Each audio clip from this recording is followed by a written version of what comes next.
October 2010, at a hospital in a small rural town north of the capital. These were the first victims of a horrific unknown disease in a country still reeling from a devastating earthquake. Patients were dying in the space of a few hours. Children were especially vulnerable. Al Jazeera was the first news channel on the scene. In the following days and weeks, we tracked the epidemic as it ripped across the country, leaving dozens, then hundreds, and soon thousands of Haitians dead in its wake. I'd reported from war zones for years, and from Haiti since the day after the earthquake. They've received 43 bodies. But this was a new disaster that shocked the world. Cholera had somehow arrived in Haiti. And it wasn't long before rumors that UN Nepalese peacekeepers were involved led us to a base on the banks of the country's largest river. What are you digging? Why are you digging here? Well, we're not being told exactly what's going on here, but it certainly smells like sewage. There are toilets right there, and the liquid seems to be draining into this river just a few meters away that flows into the nearby town of Mirbalais. Back then, it felt like we'd stumbled on the scene of a crime. Now, after a series of investigations, including by the UN itself, it seems that's exactly what did happen. In the more than 2 years since we first visited this site, almost everything that we suspected from the scenes that we found now appears to be true. Scientists have said that the cholera found in that river is almost identical to a strain of the disease found in Nepal before those soldiers were deployed.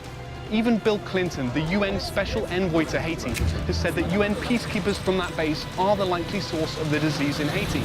But the one thing that hasn't happened is that the UN hasn't accepted any kind of liability for bringing the epidemic to this country. In fact, at this point, they still won't even talk about it.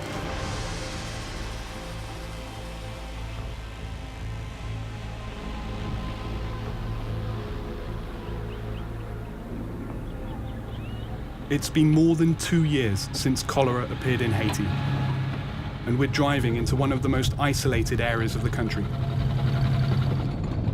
Communities up here in the mountains surrounding the Artibonite River are almost completely cut off from basic services. Clinics, running water, even roads here are almost non-existent. Up here, catching any kind of disease is a serious matter. One that kills as quickly as cholera can be a death sentence.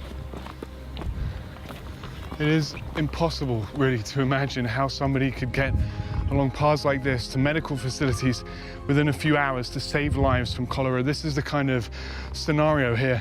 And the reality is that many of them don't, and we're on our way now to a funeral at the very top of this mountain for a man who didn't make it. When he died from cholera, Farius Eugène was 64 years old. He was a leader of the community in this tiny mountaintop village and a father of 3.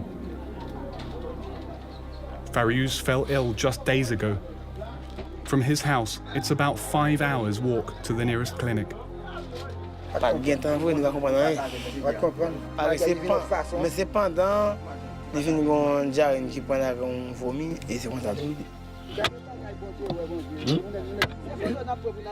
Farius's neighbors say there have been around 200 cholera deaths in the area since the disease first appeared. As a UN helicopter flies over the funeral, we're told that nobody here has any idea how the outbreak started.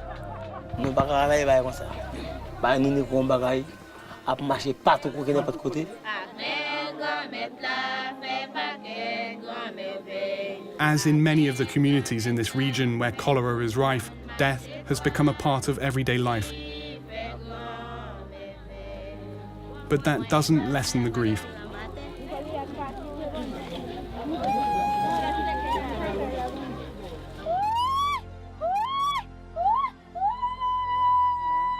Farius's coffin has been carried all the way up the mountain.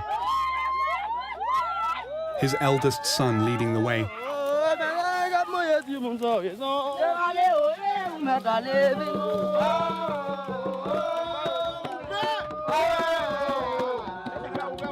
They've been running for hours so that the burial can take place before dusk. In villages like this across the country, this is a scene that's been repeated thousands of times. Farius is the latest victim of a disease unknown in Haiti 2 years ago, but that's now a leading cause of death in the country. Farius's death from cholera won't actually be counted in any official statistics. There are no Ministry of Health personnel who know about this or NGOs. This is just one example of how the death toll from this epidemic could be much higher than anyone knows. In cemeteries dotted around the mountainside, the scale of this epidemic is easy to see. So it's this one as well. Ça c'est cholera. Okay. Et ça ici. Joseph Darius can't remember how many victims he's buried, but one in particular stands out in his memory: his sister. M'dormi avec elle en Dakar en l'air pour compte moi m'dormi ensemble avec lui pas de monde qui me dormir ensemble avec moi parce que c'est ça qui me sensible pour lui parce que ça te porte mon problème ça porte mon chagrin pour jusqu'au n'y a là porte mon chagrin. Outside the cemetery, cholera victims have gathered for a monthly meeting to discuss ways of dealing with the epidemic in their midst. Mon Gabriel, non 7 jours entre avec dans ce cimetière, l'autre bord puis autour 7 jours entre avec lui. C'est tout à dit pour nous ta marcher là. On va bouquer, nous gagne sur ça monde nous gagne 90 qui fait choléra mais pour nous dire ça qui mourent faut nous dire même 30 qui mourent là-dedans. Everyone at this meeting has either been infected with the disease or had a family member die. So how many people here actually know somebody that's died of cholera?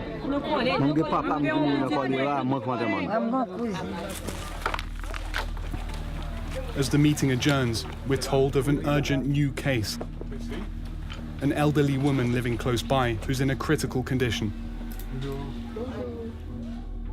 Saint-Hilaire Hilaire is losing strength fast. But her relatives are worried the journey down the mountain might kill her. The sun is very bright at this time of day, so they were going to wait until later, but we've offered to give them a lift and drive them all the way down the mountain to the nearest cholera treatment center. They decide to make a break for it, taking it in turns to carry her over the rice fields, along mud paths, to where the road begins.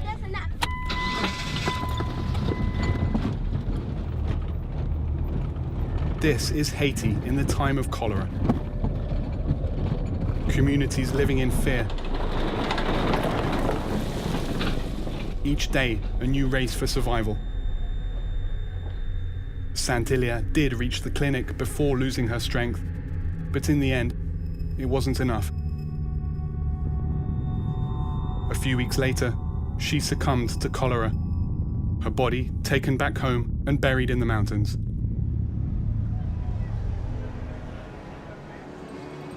While the death toll from cholera continues to rise, a new fight for justice has begun. Mario Joseph is the most famous lawyer in Haiti. He's won landmark victories for victims of political persecution.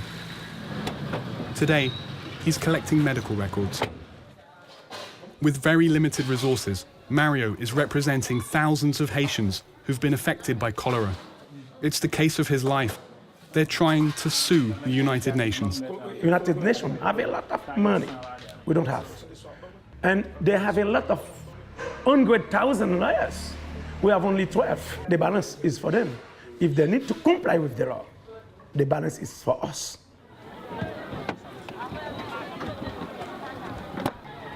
The lawsuit, filed in November 2011, claims that UN failures to screen its soldiers for cholera and follow international rules on waste disposal constitute gross negligence. What are they doing? Are they gathering here? Yeah, they're gathering here. It's based on the UN's own investigation, which concluded that the Nepalese base leaking sewage into the river was a likely source of the outbreak.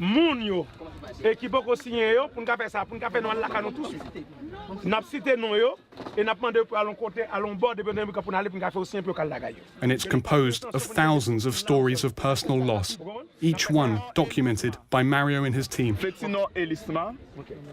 The next meeting is in Mirebalais, the town that's home to the UN base where the disease is known to have started. Henrietta Paul's husband was one of the very first to die. She doesn't know exactly where he's buried. Back then, the death toll was so high that bodies were being dumped in mass graves. Today, she and her daughter Lisette are filing a new claim. The family's only son, Fritznel, died 3 weeks ago from cholera. He was 34. Ça fait mal moi-même parce que je perdu papa dans choléra nous pas joindre petit frère me perdu encore après ça me perdu plusieurs d'autres familles c'est monde qui c'est Frisnel Paul c'est lui même qui répondait aider nous il nous depuis nous là voyons monde qui aider nous encore. Back at their headquarters in downtown Port-au-Prince, the fruits of the lawyers' painstaking labour is kept in a dusty storeroom, still waiting for the day it will be used in court. These are all the case files in here? Yes, we got all cases, the first 5,000 file. Not only we fill the form, we notarize. They said we received the complaints. We will give you an answer on respond on due time. Yeah, I don't know when the reasonable time will be. But it's been more than a year. More than a year. And you've heard nothing? Nothing. Faced with the UN's silence, the lawyers decided to expand the lawsuit, adding more names to the thousands who'd already filed a complaint. UN have to respond. UN must respond, but they promote human rights. And we will continue to fight. Until they don't respond, we will file complaints for all people.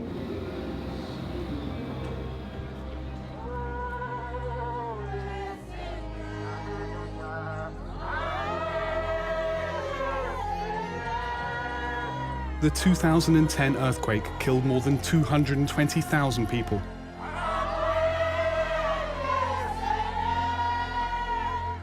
Those who lost their lives are remembered each year, with dignitaries from around the world coming to pay their respects. But for those who've died and continue to die from the cholera epidemic, there is no day of mourning. And even senior UN officials are staying silent on whether the victims' families deserve any compensation for their loss. You've said the UN introduced cholera to Haiti. Do you think they should be liable for all of those deaths? There's nearly 8,000 people that have been killed. I think that's a decision someone else has to make now. I think the most important thing is that the UN asked Paul Farmer to oversee the response. We've got the infection and mortality rate cut in half. And I think it can be contained, so I'm encouraged by that. There's 8,000 people already dead, Mr. President. What you can tell to the population 3 years from now. Who should answer for those people that are already dead, Mr. President? Thank you. Mr. President? Thank you. Well, the ceremony's over and the cavalcade's now leaving, and we still haven't got any answers. Bill Clinton there saying it's not for him to decide whether or not the UN's liable, but he's actually said that the UN brought the disease to this island. So if he can't answer the question about accountability, it's not really clear who can. Our next stop, UN headquarters in Haiti. Here, at least we'd be able to find out why Mario's clients had been waiting over a year for a response to their lawsuit. We'd been promised an interview with Nigel Fisher, the head of the UN mission in Haiti that's known by its acronym MINUSTAH. Oh, hi, is that Nigel Fisher's office? Oh, hi, is that Nigel Fisher's office? Hi there, I'm trying to get through to Nigel Fisher's office. There doesn't seem to be anybody answering the phone now. But it was proving difficult to get hold of him. Hello, there's still no answer from Nigel Fisher's office. It doesn't look like it's going to happen. Okay, all right, well, I guess we'll just do what we can to try to catch up with him. But just as we were about to give up, this is Nigel Fisher. This is the man we've been trying to find all afternoon. It seems he's finally turned up, so we'll see if he's actually going to answer our questions. Do you remember me, Sebastian from Al Jazeera? You're very deserving. Nice to see you again. Very well, yeah, thank you. Sorry to keep... That's all right. We're trying to just get some of your time. Day. Yeah. How long do you need? I mean, we really needed as much time as possible, but it's been pretty difficult to try to get that. But can we ask you some questions now? Sure. Okay. Let me dump this stuff. Well, the one thing that we found difficult to talk to about with senior officials here is the question of liability. Nobody seems to be able to talk about that even. What is the position? It's true. We cannot. Why? As an official here in Haiti and a civil servant, right now I cannot speak about it. Who can we get answers from? Well, I think it has to be at UN headquarters. In New York? It is. I don't know whether you'll get an answer at this point, but the people who are reviewing this are at headquarters. They're in the legal department. They're working with the Secretary General's office on this. We followed Nigel's advice. It seemed like the only way of getting any answers for the families in Haiti was to head to where all those decisions are seemingly taken. New York.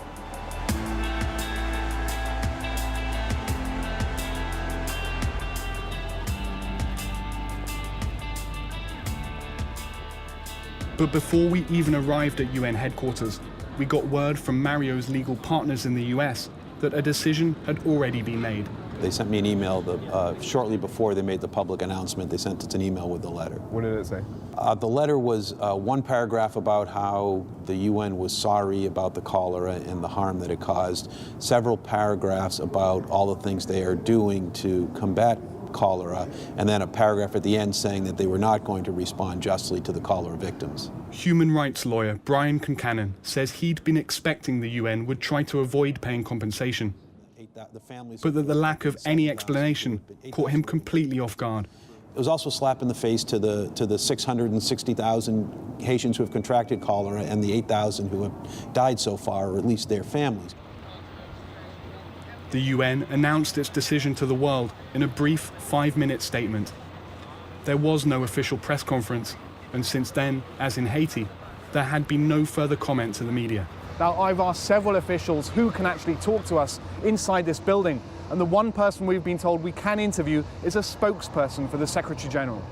Claims found to be outside the scope of Section 29 of the Convention are not receivable.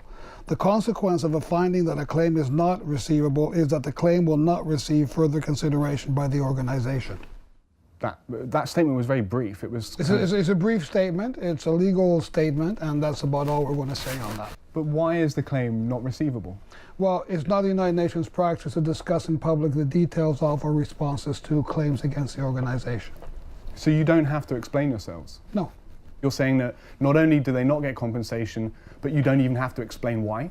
Well, that's exactly what I've said. That's the United Nations policy. What would you say to a family member in Haiti who has had somebody die as a result of this disease? Well, I would basically say, as a UN employee or as a human being?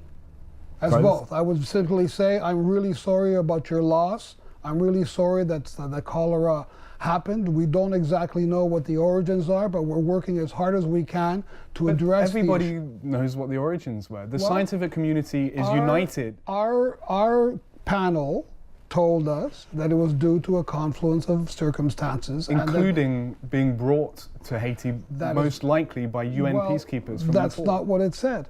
Wait a minute. So the UN still maintains that Nepalese soldiers weren't the most likely source of cholera in Haiti? We asked one of their own scientists. The most likely source of cholera into Haiti was someone associated with the Mirabile-Manusta facility. Danielle Lontagne was one of the experts appointed by the UN to investigate the Nepalese base. They found a range of evidence pointing towards the UN peacekeepers, including that the type of cholera was very similar to a recent outbreak in Nepal. Since the time of our report, our conclusions have been significantly strengthened. The Nepal strain of cholera was fully sequenced and compared to the Haitian strain. And when they did that direct comparison, it was found that of the 4 million base pairs in cholera, there was only one base pair that was different between the two strains. And in genetics, we consider that an exact match. As far as we know, the claims that they are giving us are non-receivable, and that's under international law. Stonewalled by this official, we decided there must be someone at UN headquarters who could explain the organization's decision. We spoke to the press office. Before security could shut us down. Oh, here's Martin. Hey. Eventually, we found a more senior spokesperson. Is there anyone else who can? Because seriously, he was literally reading from a piece of paper. It seems a little odd to me that you're interviewing me about the interview you've had with my deputy. Well, we're trying to get answers, and he wasn't able to give any. He just said it's something that I don't have answers to. Well, why do you think that it would be any different with me? Is there anyone who would have those answers?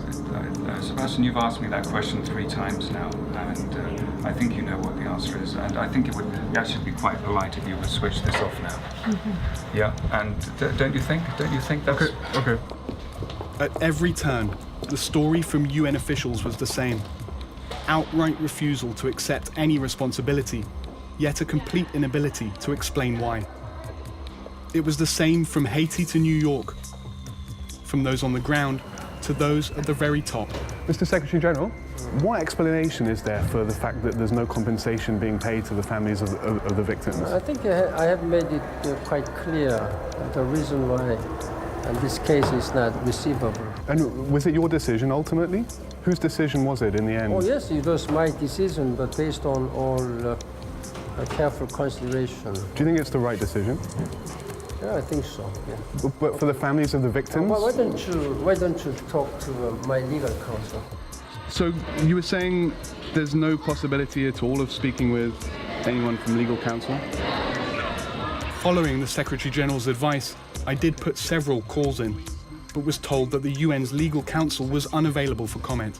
So we've spotted the Secretary General again in this room. We're going to try and catch him when he comes out.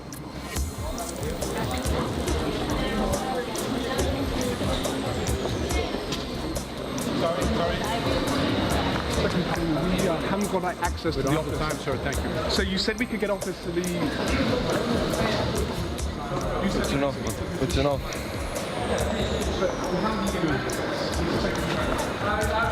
It's enough. We haven't been given any access to the Office of Legal Counsel. Thank you. Thank you. We've just been told that the media office has said that they don't actually want us back in the building at all because of displeasure at the fact that we've been asking questions to officials in the hallways. They've said that we're effectively banned from filming in the United Nations complex. On an intellectual level, the UN's rejection of our claims was expected, but on an emotional level, the UN's rejection was still very hard to take because you're left thinking about people in Bocazel who lost their child, the family in Sodo who lost the father and mother and are condemned to generational poverty, and you think that their chances of getting justice have been reduced. Parce que nous avons longtemps souffert là. Réfléchissez bien. En 2010, il y a un choléra, arrivé 2013 là. Haïtien a mouru, Haïtien a diarrhée, ici, c'est sur l'autre bord. In Haiti, along with their sadness, the costs of burying their dead have left the family who we met with Mario and his lawyers severely in debt. Their son's grave is in a cemetery close to their house, but the death of the last male in the family has left them with no reliable income. They've just had to pull his 11-year-old daughter out of school. Et puis là, voulez pour l'école, nous-mêmes nous pas gain comme l'école là pour nous payer l'école là et puis pour direction l'école pas recevoir pour nous sans comme côté de l'école là. Ouais, ça fait nous mal. Ça fait nous mal en pile. The UN's decision hadn't even been made when we first met this family. But it seemed they had a sense of what was coming. Et le ministère lui-même, même l'elle connaît, elle te fait, il a toujours plaidé, dit non, pas de faire.